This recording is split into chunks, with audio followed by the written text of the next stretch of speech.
Income tax refund से लेकर infra project में होने वाली देरी पर प्रधानमंत्री कल करेंगे अहम बैठक। अब हर सुविधा और प्रोजेक्ट की ऑन टाइम डिलीवरी पर होगी खुद पीएम की नजर। सोशल मीडिया पर विचारों की आजादी पर सुप्रीम कोर्ट का बड़ा फैसला। इंटरनेट कानून की धारा 66A को किया रद्द। अदालत ने इसे असंवैधानिक बताया। हमारा प्रयास ये होगा कि मार्च 2016 तक हम ये 204 माइनों का आवंटन या ऑप्शन कर सकें। अगले साल मार्च तक होगा 204 कोल माइंस का आवंटन। कोयला सचिव ने आवाज से एक्सक्लूसिव बातचीत में कहा, अप्रैल में तीसरे राउंड के ऑप्शन का ऐलान करेगी सरकार। भारत को लेकर एशियन डेवलपमेंट बैंक बुलिश, कहा ग्रोथ के मामले में चीन को पछाड़कर पहले पायदान पर पहुंचेगा भारत। साल 2015-16 में 7.8% ग्रोथ की उम्मीद जताई। नहीं टिक सकी बाजार की तेजी, ऊपरी स्तरों से करीब 265 पॉइंट टूटा सेंसेक्स। निफ्टी आज भी 8,600 के नीचे। दिग्गजों से ज्यादा दबाव में दिखे मिड कैप।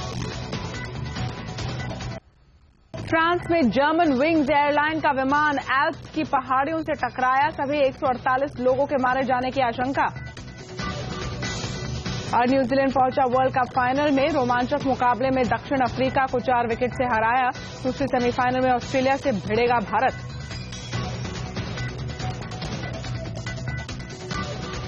नमस्कार, आप देख रहे हैं आवाज एट 9। मैं हूं तमन्ना इनामदार दत्ता। ये थी आज की बड़ी खबरें, लेकिन एक नजर डालते हैं कुछ और हेडलाइंस पर।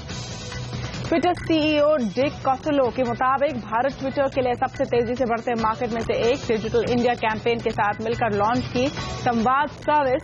ट्विटर संवाद से के जरिए लोगों से जुड़ेगी सरकार।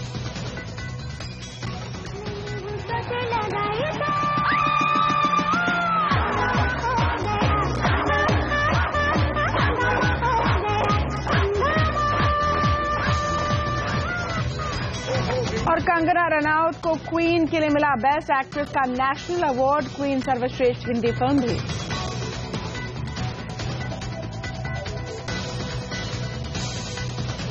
कल पहली बार ऐसा होगा कि प्रधानमंत्री अधिकारियों के साथ इनकम टैक्स रिफंड में देरी जैसे मुद्दों को सुलझाने के लिए पहल करेंगे। सीएनबीसी आवाज को मिली एक्सक्लूसिव जानकारी के मुताबिक कल शाम 3:30 बजे प्रधानमंत्री जो खास पहल प्रगति लॉन्च करने वाले हैं, उसका एक प्रमुख एजेंडा इनकम टैक्स रिफंड में देरी को दूर करना भी होगा। साथ में महत्वपूर्ण प्रोजेक्ट्स के अमल में आ रही दिक्कतों को भी दूर करने के लिए इस मुहिम के तहत एक ठोस रणनीति बनाई जाएगी। पूरी जानकारी के लिए चलते दिल्ली ब्यूरो चीफ लक्ष्मण रॉय के पास। लक्ष्मण, प्रगति के जरिए सरकार कौन से मुद्दों और सेक्टर्स पर खास फोकस करने जा रही है? हमें जो सूत्रों से जानकारी मिली है उसके मुताबिक कल पहली बार ऐसा होगा कि प्रधानमंत्री इस बात की चर्चा करेंगे कि लोगों को इनकम टैक्स रिफंड मिलने में देरी क्यों हो रही है। इनकम टैक्स समय पर मिले, इसके लिए क्या कदम उठाए जाने चाहिए, इस पर चर्चा होगी। और साथ ही साथ इनकम टैक्स से जुड़ी हुई दूसरी जो लोगों की परेशानियां हैं वो कैसे दूर हो, इसको लेकर प्रधानमंत्री संबंधित अधिकारियों को जरूरी दिशा निर्देश दे सकते हैं। ये सब कुछ होगा कल 3:30 बजे, जब प्रधानमंत्री एक खास मुहिम प्रगति को लॉन्च करेंगे। प्रगति का मतलब ये हुआ proactive governance and timely implementation. इसका मकसद ये है कि इस मुहिम के जरिए प्रधानमंत्री कल जब लॉन्च करेंगे तो राज्यों के सभी मुख्य सचिव, मतलब सभी राज्यों के जो मुख्य सचिव हैं वो वीडियो कॉन्फ्रेंसिंग के साथ जुड़ेंगे और देश के केंद्र सरकार में जो करीब 81 सचिव हैं वो वीडियो कॉन्फ्रेंसिंग के जरिए जुड़ेंगे। ऐसा पहली बार होगा कि सभी राज्यों के मुख्य सचिव वीडियो कॉन्फ्रेंसिंग के जरिए सीधे प्रधानमंत्री से बात कर रहे होंगे। और इस प्रगति मुहिम की शुरुआत करने के साथ ही सरकार की कोशिश ये है कि वो क्षेत्र, वो सेक्टर जहां पे सबसे ज्यादा लोगों की शिकायतें आती है वो कैसे दूर हो, उन सेक्टर में किस तरह की व्यवस्था की जाए ताकि लोगों की शिकायतें ना आए। दूसरा मकसद ये है कि वो प्रोजेक्ट जो समय पर शुरू नहीं हो पा रहे हैं या किसी न किसी वजह से अटके पड़े हैं वो कैसे शुरू किए जाएं और समय पर प्रोजेक्ट कैसे पूरा हो ये कैसे सुनिश्चित किया जाए, ये भी इस बैठक का एजेंडा है। और हर महीने के तीसरे बुधवार को प्रगति की बैठक होगी और इसमें यह देखा जाएगा कि पिछली बैठक में जो दिशा निर्देश दिए गए थे उस दिशा निर्देश पर किस तरह के अमल हुए हैं और फिर अगली बैठक में कुछ नए एजेंडे पर चर्चा होगी। तो ये खास मुहिम, खास पोर्टल का लॉन्च किया जाएगा जिसका नाम होगा प्रगति। बिल्कुल, शुक्रिया जानकारी के लिए लक्ष्मण। सरकार अगले साल मार्च तक 204 माइनों का आवंटन कर देगी। सीएनबीसी आवाज से एक्सक्लूसिव बातचीत में कोयला सचिव अनिल स्वरूप ने बताया कि अप्रैल के तीसरे हफ्ते में ऑक्शन के 3rd राउंड की तारीख का ऐलान होगा। तीसरे राउंड में 16 से 24 माइनों का ऑक्शन किया जाएगा। हमारा प्रयास ये होगा कि मार्च 2016 तक हम ये 204 माइनों का आवंटन या ऑक्शन कर सकें। जो अगला ट्रांच है उसका ऑक्शन की तारीख या नोटिफिकेशन अप्रैल के तृतीय सप्ताह में दे दी जाएगी। उसके तहत हम 16 से 24 माइंस का ऑक्शन करेंगे। तो इस तरीके से पूरा कार्यक्रम है साल भर का, जिसके तहत धीरे धीरे करके हम बची हुई खानों का भी ऑक्शन कर सकें। 1 अप्रैल के बाद जो एग्जिस्टिंग माइंस हैं यानी कि शेड्यूल 2 की माइंस, वो नए जो अलॉटी हैं, आवंटी हैं, उनको उपलब्ध हो जाएंगी और उससे प्रोडक्शन वो आराम कर सकेंगे। शेड्यूल 3 में जो माइंस हैं उसमें अभी थोड़ा समय लगेगा, क्योंकि वो माइन तैयार तो है माइनिंग के लिए, लेकिन पूर्व में माइनिंग नहीं हो रही थी। आने वाले दिनों में उसमें माइनिंग शुरू हो जाएगी। हमारा उसमें भी ये प्रयास है कि जो पूर्व में जितनी भी अप्रूवल्स थे, क्लियरेंसेस थे, वो नए वाले आवंटी को ऑटोमेटिकली मिल सके। इसमें हमने संबंधित विभागों से संपर्क बनाया हुआ है, क्योंकि हमारा भी ये उद्देश्य है कि अधिक से अधिक कोयला उत्पादन जो है देश में हो सके। शेड्यूल 2 की जो माइंस हैं उसमें उत्पादन की पीक रेट कैपेसिटी लगभग 90 मिलियन टन है, और हमारा मानना है कि अगले वित्तीय वर्ष में वो माइनिंग हो सकेगी। और जो शेड्यूल 3 की माइनें हैं उसमें संभवतः 1-1.25 साल लगेगा जब उसमें माइनिंग शुरू हो सकेगी। तो भारत में काम तेजी से हो रहे हैं, शायद यही कारण है कि एशिया डेवलपमेंट बैंक भारत को लेकर काफी बुलिश है। एडीबी के मुताबिक चीन की ग्रोथ अब घटेगी और कुछ सालों के लिए भारत एशिया की ग्रोथ में नंबर 1 पर रहेगा। एडीबी का अनुमान है कि 2015-16 में भारत की ग्रोथ बढ़कर 7.8% रहेगी और 2016-17 में 8.2% हो जाएगी। आज अपने आउटलुक में एडीबी ने कहा कि अगले वित्तीय साल में चीन की ग्रोथ घटकर 7.2% हो जाएगी और 2016-17 में तो 7% पर आ जाएगी। एडीबी का मानना है कि भारत में सरकार रिफॉर्म तेजी से कर रही है और बुनियादी सुधार जारी है, जिससे ग्रोथ को बूस्ट मिलेगा। इन्वेस्टर सेंटिमेंट सुधर रहा है, जो ग्रोथ को बल देगा। इसके साथ ही आरबीआई से इंटरेस्ट रेट घटने की उम्मीद और कैपिटल एक्सपेंडिचर बढ़ने से भी ग्रोथ बढ़ेगा। Strong infrastructure-driven budget, which we think is realistic and which has really picked sectors where I think it can deliver. And it is also based on the reforms that the government is willing to tackle politically difficult reforms, and I think we have seen part of that already happening last week. Twitter ने भारत के लिए खास Twitter संवाद service launch किया है। ये सरकार की डिजिटल इंडिया कैंपेन के साथ मिलकर काम करेगी। सरकार के काम की जानकारी देश की बढ़ती मोबाइल फोन इस्तेमाल करने वाली आबादी के पास रियल टाइम पहुंचेगी। इस सेवा के जरिए सरकार से जुड़ी सभी जानकारियां मोबाइल यूजर के पास एसएमएस के जरिए पहुंच जाएगी। सर्विस की खासियत यह है कि एक बार सब्सक्रिप्शन के बाद अगर आप इंटरनेट से कनेक्टेड नहीं भी हैं तो भी ट्विटर संवाद के जरिए सरकार और महत्वपूर्ण लोगों की हर जानकारी लगातार आपके मोबाइल फोन के मैसेज इनबॉक्स में पहुंचेगी। ट्विटर संवाद को सब्सक्राइब करने के लिए आपको दिए हुए नंबर पर अपने मोबाइल फोन से एक मिस्ड कॉल देनी होगी और सरकार के उस डिपार्टमेंट की सारी जानकारी आपके पास होगी। ट्विटर संवाद के जरिए कंपनी अपनी सर्विस नॉन ट्विटर यूजर्स के पास भी पहुंचाना चाहती है। We're going to reduce the barriers to consuming Twitter content by organizing and curating content for all logged out users. The team is working aggressively on that. I really like the way they're thinking about the future of that experience, and we'll leverage that kind of experience to show that content to logged out users globally and to logged in users to whom we want to present an event, a topic, or a place. और अब बात बाजार की। आज बाजार की चढ़ने की तमाम कोशिशें नाकाम रही। दिन के ट्रेड में बाजार ने संभलने की कोशिश की, लेकिन कारोबार के आखिर में बाजार गिरकर ही बंद हुआ। सेंसेक्स में 30 पॉइंट की गिरावट रही, जबकि निफ्टी में 8 पॉइंट की गिरावट रही। निफ्टी आज भी 8,600 के नीचे ही बंद हुआ। मिड कैप्स में आज भी दिग्गजों के मुकाबले ज्यादा दबाव देखने को मिला। बैंकिंग और ऑटो सेक्टर में सबसे ज्यादा दबाव देखने को मिला। एसबीआई, पीएनबी जैसे काउंटर्स में गिरावट दिखी। टाटा मोटर्स, हीरो मोटो भी बिकवाली का शिकार हुए। हालांकि इस दबाव में भी फार्मा शेयरों की सेहत अच्छी रही। रेड्डीज लैब, ल्यूपिन, सिप्ला में अच्छी तेजी दिखी।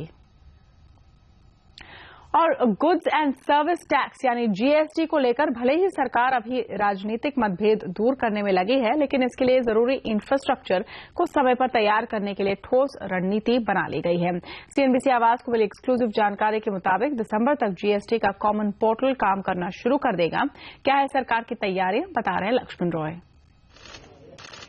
चाहे उद्योग चलाने वाले हों या फिर कारोबारी, टैक्स की नई व्यवस्था जीएसटी शुरू होने के पहले दिन से ही सुचारू तरीके से चले, इसके पुख्ता इंतजाम किए जा रहे हैं।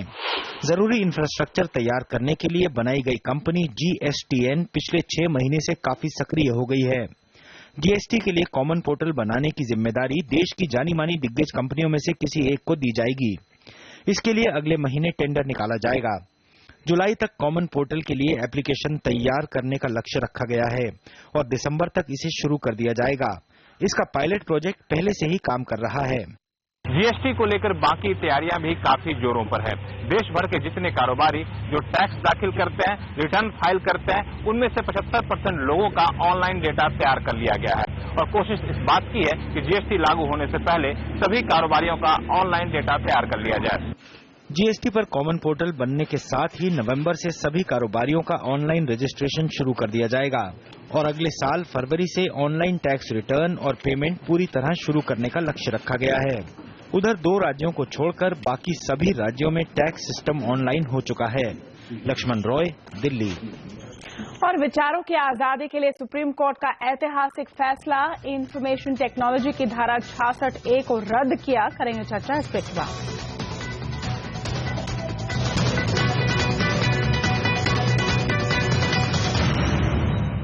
आज विचारों की आजादी के मद्देनजर बहुत महत्वपूर्ण दिन है। कोर्ट ने इंटरनेट कानून की धारा 66A को रद्द कर दिया है, जिसके तहत सरकार सोशल मीडिया पर आपत्तिजनक कमेंट करने वालों को गिरफ्तार कर रही थी।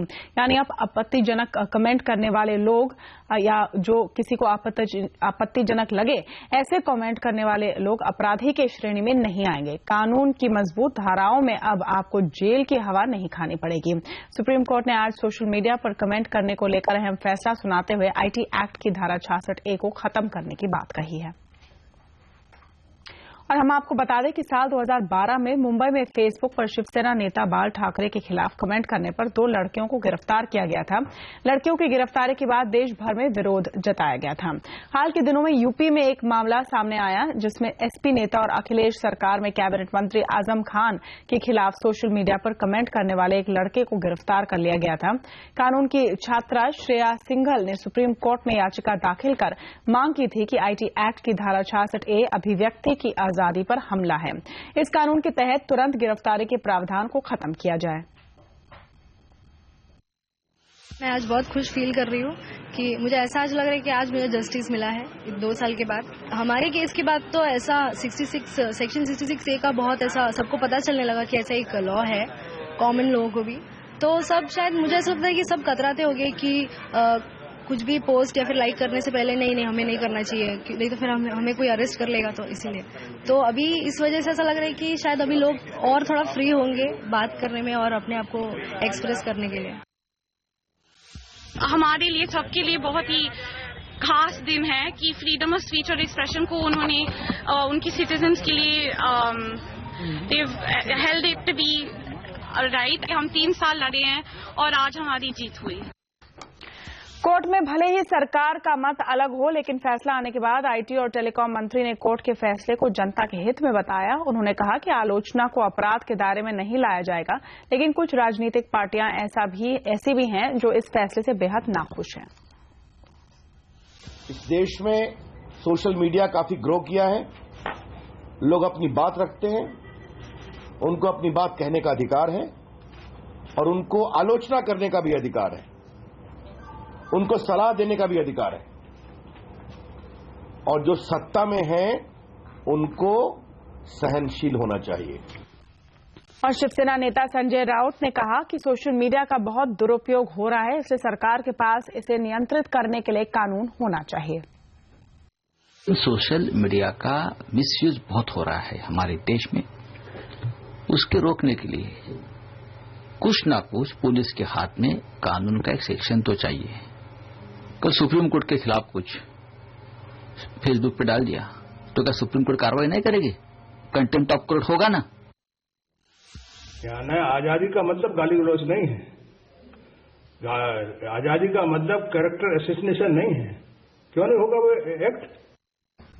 और कांग्रेस नेता कपिल सिब्बल ने सुप्रीम कोर्ट के फैसले का स्वागत करते हुए कहा कि हर जीत के साथ चुनौतियां आती हैं। Every victory, there are seeds of a challenge that lies ahead. Previously, 66A, which provided that it's a bailable offence, was being misused along with other provisions of the penal code. Now that 66A has been struck down, these enforcement authorities will use provisions of the penal code to arrest people anyway. Congress के नेता मिलिंद देवड़ा का कहना है कि वो section 66A के दुरुपयोग के खिलाफ है, लेकिन इंटरनेट पर नियंत्रण के पक्ष में है। पिछले हफ्ते आपने देखा होगा कि रामपुर उत्तर प्रदेश में किसी एक बहुत ही जूनियर ऑफिसर ने इस कानून को अमल किया, तो इसका दुरुपयोग हो रहा था। हम इस दुरुपयोग के अगेंस्ट थे, लेकिन हम आज भी मानते हैं कि इंटरनेट को रेगुलेट किया जाना चाहिए, लेकिन इतना ओवर रेगुलेट नहीं किया जाना चाहिए जहां तक फ्रीडम ऑफ एक्सप्रेशन और फ्रीडम ऑफ स्पीच खतरे में हो। और ट्विटर के सीईओ डिक कॉस्टेलो ने भी कोर्ट के फैसले का स्वागत करते हुए कहा कि हमें यूजर्स की आवाज का पूरा सम्मान करना चाहिए। We've made it a lot easier to report abuse, for third parties to report abuse, and we're really flipping that economic equation and making it harder to be an abuser on the platform. And we're going to continue to ratchet up that pressure on those kinds of people and make Twitter an even more clean, well-lit place for everybody. यहाँ पर एक छोटा सा break लेंगे। Break के बाद बताएंगे कंगना राउत क्यों है एक्ट्रेस की क्वीन, उन्हें मिल रहा है राष्ट्रीय पुरस्कार।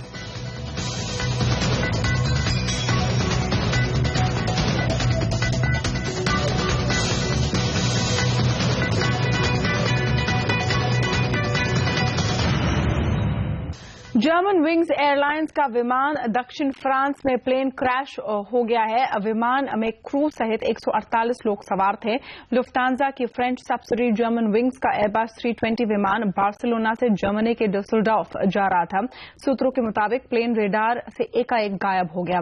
दुर्घटना के कारणों का अभी तक पता नहीं चला है, लेकिन विमान में सवार सभी लोगों के मारे जाने की आशंका जताई जा रही है। फ्रांस के राष्ट्रपति फ्रैंको ओलांदे ने इस दुर्घटना पर दुख जताया है। और अब बात क्रिकेट वर्ल्ड कप की, जहां पहली बार न्यूजीलैंड वर्ल्ड कप फाइनल में पहुंचा है।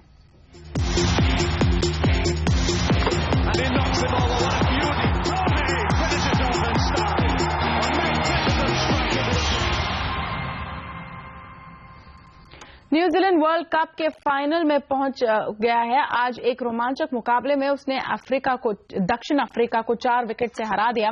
बारिश से प्रभावित मैच में दक्षिण अफ्रीका ने पहले बल्लेबाजी करते 43 ओवरों में 281 रन बनाए। बाद में डकवर्थ लुइस फॉर्मूले से न्यूजीलैंड को 43 ओवर में 298 रन का लक्ष्य मिला। जवाब में न्यूजीलैंड ने जोरदार शुरुआत की। ब्रैंडन मैकलम ने धुआंधार बैटिंग करते हुए 26 गेंदों में 59 रन जड़ दिए। आखिर के ओवर में जोरदार मुकाबला हुआ, लेकिन खराब फील्डिंग के कारण मैच दक्षिण अफ्रीका के हाथ से निकल गया। अब अगले सेमीफाइनल में भारत का मुकाबला ऑस्ट्रेलिया से होना है।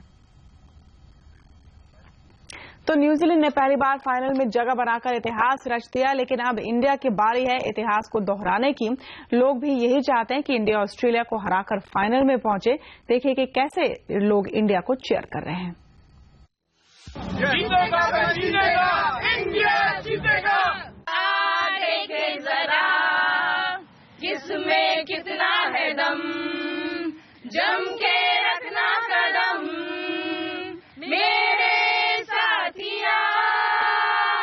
India India India India, world cup is ours, go for it Dhoni, we want you back. 6 back-to-back match hits are amazing, and my father is a big fan of cricket and he loves you Dhoni. I'm Janki and I want Team India to win the World Cup. Please win it. We want you and we want you to win. Bleed blue. I'm Vaishnavi and I seriously want Team India to win at any cost. We won't give it back, of course, but please thrash Australia. That's it. Obviously Dhoni is doing a great job. Like you all can see him working so hard on the field. लेकिन एक simple message मैं आपको देना चाहूंगा, We won't give it back. और यही सही है. Bleed blue. We won't give it back. और नेशनल फिल्म अवार्ड्स का ऐलान हो गया है। इस अवार्ड में क्वीन ने बाजी मार ली है। विकास बहल निर्देशित फिल्म क्वीन में जोड़ी की रानी कंगना रनौत को उनकी बेहतरीन अदाकारी के लिए बेस्ट एक्ट्रेस का अवार्ड भी मिला है। क्वीन को बेस्ट हिंदी फिल्म अवार्ड से भी नवाजा गया। ये दूसरा मौका है जब कंगना को नेशनल अवार्ड मिला है। इससे पहले 2008 में आई मधुर भंडारकर की फिल्म पैशन के लिए उन्हें बेस्ट सपोर्टिंग एक्ट्रेस का नेशनल अवार्ड मिला था। इसके अलावा प्रियंका चोपड़ा स्टारर मैरी कॉम को बेहतरीन मनोरंजन के लिए बेस्ट पॉपुलर फिल्म का अवार्ड मिला है। बेस्ट कोरियोग्राफी, म्यूजिक डायरेक्शन और कॉस्ट्यूम डिजाइन कैटेगरी के अवार्ड हैदर के नाम रहे। बेस्ट एक्टर का अवार्ड कन्नड़ एक्टर विजय को मिला है। मुझे लगता है विजय ने ना लंदन में कर लिया है। और आवाज एट 9 में फिलहाल इतना ही, लेकिन आप बने रहिए CNBC आवाज के साथ। नमस्कार।